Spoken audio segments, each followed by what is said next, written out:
अस्सलामुअलैकुम वरहमतुल्लाहि वबरकातुह। अख्तर अंसारी ये पूछते हैं कि हजरत अगर नमाज में मोहम्मद सल्लल्लाहु ताला अलैहि वसल्लम का ख्याल आए तो नमाज होगी या नहीं होगी। ये सवाल उनका है। तो इस वीडियो में इंशाअल्लाह हम आपको तफसील के साथ इसका जवाब देंगे हदीस की रोशनी में, और देवबंदी वहाबी जो मुर्तद हैं उनके अकायद इसके मुतालिक क्या हैं वो भी हम आपके सामने पेश करेंगे। बहुत अहम वीडियो आपके सामने पेश कर रहा हूं, इसे ध्यान से सुनकर आप समझ लें। आपको समझ में आ जाएगा कि हम वहाबी देवबंदी के खिलाफ क्यों हैं। देखिए, आपने जो सवाल किया है ना कि नमाज में हुजूर सल्लल्लाहु ताला अलैहि वसल्लम का ख्याल आए तो नमाज होगी या नहीं, मैं तो ये कहता हूं कि आप ये पूछें कि हुजूर सल्लल्लाहु ताला अलैहि वसल्लम का ख्याल नमाज में ना आए तो नमाज होगी या नहीं।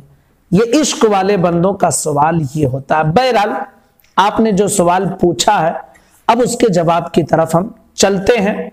और पहले शुरू में हम आपको दो लफ्जों में बता देते हैं, फिर उसकी तफसील बयान करते हैं कि हुजूर सल्लल्लाहु ताला अलैहि वसल्लम का ख्याल नमाज में आए तो ये नमाज कामिल मुकम्मल है और कबूलियत का जरिया भी ये ख्याल बन सकता है, बल्कि यही नमाज है। लेकिन इसके मुतालिक वहाबी देवबंदी जो है गलत अकीदा लोगों में बिठा दिए हैं और कहते हैं कि हुजूर का ख्याल आए तो नमाज नहीं होगी। इस तरह की बातें उनके जहनों में बिठाई गई जो मैं आपके सामने पेश करूंगा। सबसे पहले और बुनियादी चीज आप ये समझ लें कि वहाबी देवबंदी ये लोग अवामुन नास में ये बातें डाल दिए हुए हैं कि हम यानी अहले सुन्नत वल जमात के लोग वहाबी देवबंदी के साथ जो इख्तलाफ करते हैं वो इसलिए कि देवबंदी लोग 11वीं नहीं मनाते हैं, मिलादुन नबी का जुलूस नहीं निकालते, नियाज फातिहा नहीं करते हैं, इसलिए सुन्नी लोग मुखालिफत करते हैं। तो ये मामूली इख्तलाफ है, इसलिए करते हैं। भाई ये तो मामूलात अहले सुन्नत में से है, आप ये करें या ना करें, अगर करेंगे तो अच्छी बात है, नहीं करेंगे तो कोई मसला नहीं है, गुमराहियत का सिर्फ फतवा लगेगा। लेकिन हमारा इख्तलाफ सिर्फ इस बुनियाद पर नहीं, इख्तलाफ हमारा जो है ना वो अकीदे के बुनियाद पर है, जो इनके कुफरी अकायद है। अब नमाज में हुजूर सल्लल्लाहु ताला अलैहि वसल्लम के ख्याल के मुतालिक इनके इमामुल अव्वल मौलवी इस्माइल दहलवी, जिनका वहाबी देवबंदियों का दारो मदार ही उन्हीं पर है और उनकी किताब पर जो सिराते मुस्तकीम है, इनके मजहब का पूरा दारो मदार उसी पर है। उसके सफा नंबर 169 169 और सफा नंबर 170 170 पर मौलवी इस्माइल दहलवी लिखते हैं 169 और 170 पर नमाज में आने वाले वसवसों को बयान करते हुए शान रिसालत में तौहीन करते हुए इस्माइल दहलवी लिखते हैं कि ज़िना के वसवसे से अपनी बीवी की मुजामात का ख्याल बेहतर है। यानी नमाज में ज़िना का वसवसा आए तो इससे बेहतर है कि अपनी बीवी के मुजामात, अपनी बीवी से हम बिस्तरी का ख्याल आए। ठीक है, ये एक बात। और आगे लिखते हैं, और शेख या उन जैसे बुजुर्गों की तरफ ख्याल को, शेख यानी अपने जो पीर मुर्शिद हैं और जो बुजुर्गान दीन है उनकी तरफ ख्याल को, बल्कि रिसालत माआब ही क्यों ना हो, यानी हुजूर सल्लल्लाहु ताला अलैहि वसल्लम का ही ख्याल क्यों ना आए, अपनी हिम्मत यानी अपने ख्याल को लगा देना बुजुर्गान दीन की तरफ, अपने पीरो मुर्शिद की तरफ, इसी तरह जो है हुजूर सल्लल्लाहु ताला अलैहि वसल्लम की तरफ कह रहे हैं कि अपने ख्याल को लगा देना अपने बैल और गधे की सूरत में मुस्तगरक यानी डूब जाने से बुरा है। माज़अल्लाह सुम्मा माज़अल्लाह। इनका मतलब यह है कि अपने बैल और अपने गधे के ख्याल में रहना ये अच्छा है कि नमाज में हुजूर सल्लल्लाहु ताला अलैहि वसल्लम या किसी बुजुर्ग का ख्याल आ जाए। माज़अल्लाह सुम्मा माज़अल्लाह। अब देखिए, ये सब कुफरी अकायद है जिनकी बुनियाद पर हम इनको काफिर कहते हैं। ये सब कुफरी अकायद है। अब इन अल्फाज को एक सुन्नी सहीहुल अकीदा कैसे अपनी जबान से अदा कर सकता है, लेकिन अकीदे की इस्लाह मकसूद है, इसलिए मैं बयान कर रहा हूं। लेकिन अब आओ हम आपको बताते हैं कि हुजूर सल्लल्लाहु ताला अलैहि वसल्लम के ख्याल के मुतालिक नमाज में सहाबा का क्या अकीदा था। सहाबे कराम रिदवानुल्लाह ताला अलैहि मजमईन का जो अकीदा था वो आप हदीस की रोशनी में समाअत करें कि हुजूर सल्लल्लाहु ताला अलैहि वसल्लम जब मर्ज विसाल में, यानी वो मर्ज जब आपको लाहिक हुआ था कि जिस मर्ज के बाद आप इस दुनिया से रुखसत हो गए, मर्ज विसाल में 3 दिन तक हुजरे से बाहर तशरीफ ना लाए, तो सहाबा की निगाहें जो हमेशा हुजूर सल्लल्लाहु ताला अलैहि वसल्लम को देखने के लिए बेकरार रहती थी, बेचैन रहती थी, वो आंखें हुजूर की जियारत के लिए तरस गई थी और आंखें मुंतजिर थी कि कब हुजूर सल्लल्लाहु ताला अलैहि वसल्लम बाहर तशरीफ लाएंगे और हमारी आंखों को हुजूर की जियारत से ठंडक पहुंचेगी।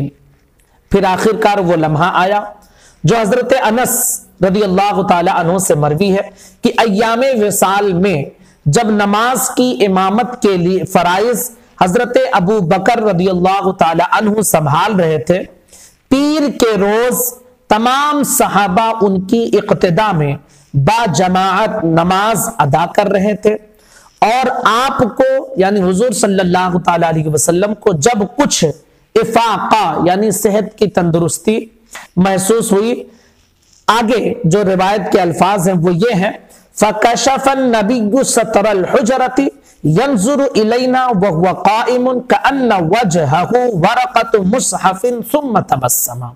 यानी इसका मतलब ये कि हुजूर सल्लल्लाहु ताला अलैहि वसल्लम ने अपने हुजरे शरीफ के पर्दे को हटाया, उठाया, यंजुरु इलैना व हुवा काइमुन, और हमारी तरफ खड़े होकर देखने लगे। हमारी जब निगाह उनकी तरफ पड़ी, कअन्न वजहहु वरक़तु मुसहफिन, गोया हुजूर का चेहरा ये कुरान के एक मुसहफ, कुरान के एक सफा की तरह नजर आ रहा था। सुम्मा तबस्समा, फिर हुजूर ने मुस्कुराया। अब ये रिवायत बुखारी शरीफ में भी मौजूद है, 2648 हदीस नंबर है, मुस्लिम शरीफ में 3419 हदीस नंबर है, इब्ने माजा में 41,664 हदीस है। इसके अलावा इस हदीस को मुस्नद अहमद इब्ने हंबल में इब्ने हय्यान ने इसे रिवायत की है, बहकी ने सुननुल कुबरा में, निसाई ने सुननुल कुबरा में, मुसन्नफ अब्दुर रज़्ज़ाक में, कसीर मुहद्दिसीन ने इस हदीस को अपनी अपनी किताबों में नकल किया है। अब फिर आगे हजरत अनस रदियल्लाहु ताला अन्हु अपनी कैफियत बयान करते हैं कि हुजूर सल्लल्लाहु ताला अलैहि वसल्लम की दीदार की ख्वाहिश में करीब था कि हम अपनी नमाज छोड़ बैठते, फिर अबू बकर अपनी एड़ियों पर पीछे पलटे ताकि सफ में शामिल हो जाएं। उन्हें महसूस हुआ कि हुजूर सल्लल्लाहु ताला अलैहि वसल्लम नमाज की इमामत के लिए तशरीफ ला रहे हैं। अब आगे जो रिवायत के अल्फाज हैं वो ये बताते हैं कि जब पर्दा हटा, हुजूर के हुजरे का पर्दा हटा, तो हुजूर का चेहरे अनवर सामने आया, तो ऐसा महसूस हो रहा था कि इतना हसीन और दिलकश ये मंजर था कि हमने कभी पहले ऐसा मंजर नहीं देखा था।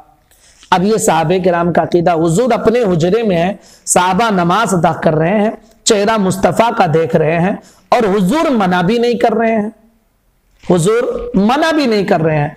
अब इसी चीज की तर्जमानी हजरत बिलाल के लिए कि उनकी कैफियत हुजूर के दीदार के लिए क्या रहते थे, डॉक्टर इकबाल ने लिखा है कि अदाए दीद सरापा नियाज थी तेरी, किसी को देखते रहना नमाज थी तेरी। यही अक्सर साहबे कराम रिदवानुल्लाह ताला अजमईन का नजरिया था कि हुजूर सल्लल्लाहु ताला अलैहि वसल्लम का ख्याल, दीदार उनका हमेशा इसी में मुस्तगरक रहा करते थे। अब आप देखिए कि अब जो रिवायत में मुहद्दिसीन ने बयान किया है वो आगे सुने कि सहाबा ने नमाज तोड़ने का इरादा कर लिया था, फिर हुजूर का हुक्म मिला तो सब ने नमाज मुकम्मल की। अब आपसे पूछते हैं क्या ये हुजूर का ख्याल था या नहीं था? अगर हुजूर का ख्याल नमाज में आया, हुजूर ने मना भी नहीं किया और उनकी नमाज भी हो गई, और ये इस्माइल दहलवी और इनके मानने वाले ये वहाबिया दयाबना जो अपने कुफरिया अकायद की बुनियाद पर काफिर और मुर्तद हैं, ये कहते हैं कि बैल और गधे का ख्याल आना हुजूर सल्लल्लाहु ताला अलैहि वसल्लम के ख्याल आने से बेहतर है? माज़अल्लाह, ये कैसी कुफरिया बात है और क्या आप इससे लोगों को पैगाम देना चाहते हैं? तो हुजूर सल्लल्लाहु ताला अलैहि वसल्लम का ख्याल नमाज में तो आता ही है। नमाज का तरीका किसने दिया है? हुजूर ने दिया है। तरीका हुजूर ने ही बताया ना, सल्लू कमा रअयतुमूनी, नमाज उसी तरह पढ़ो जिस तरह मुझे देखते हुए नमाज पढ़ते हुए। तो ये तरीका किसने बताया? तो किसी भी तरीका को जिसने ईजाद किया हो, जब हम उस काम को करेंगे तो जरूर उसका ख्याल आएगा। उसके अलावा नमाज में हम हुजूर का नाम लेकर दुरूद पढ़ते हैं, तहियात में अय्युहन नबी कहते हैं, और उस वक्त फुकाए किराम फरमाते हैं कि हुजूर को ख्याल में लाना उस वक्त जरूरी है। तो अब आप जरा सोचें कि नमाज का ख्याल, नमाज में तो हुजूर का ख्याल आना ही आना है, और वो नमाज ही क्या है कि जिस नमाज में हुजूर का ख्याल ना आए। तो हुजूर का ख्याल आना ये नमाज के लिए अच्छा है, नमाज की कबूलियत की अलामत और उसकी पहचान है। तो हुजूर का ख्याल आए तो नमाज मुकम्मल कामिल होगी और अल्लाह की बारगाह में कबूल होगी। और जो मरदूद इस तरह के अकायद फैलाए हुए हैं ना, उनकी नमाज भी मरदूद है और वो खुद भी मरदूद है। मैं गुजारिश करूंगा अपने तमाम दोस्तों तक ये क्लिप पहुंचाएं और इन वहाबिया दयाबना के अकायद को उजागर करें कि इनके अकायद किस तरह कुफरिया हैं। अस्सलामु अलैकुम व रहमतुल्लाहि व बरकातुहू।